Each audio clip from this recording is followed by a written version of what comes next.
tayong batasan. Batasan. Oh, meron tayong batasan. Home of the famous Philippine alligator. Kita Batasan. Kayo dyan sa batasan. Di ba?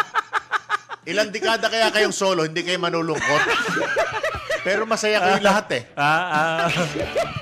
Home of the Philippines, Philippine alligator. Yeah.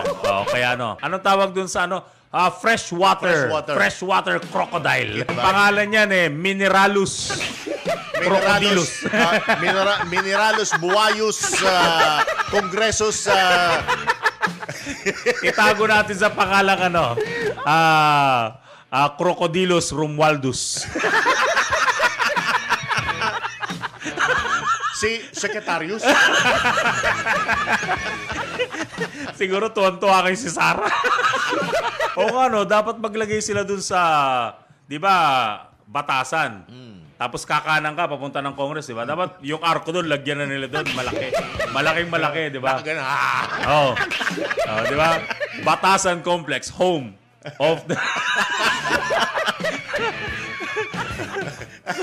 Crocodilus. Crocodilus rumwaldus.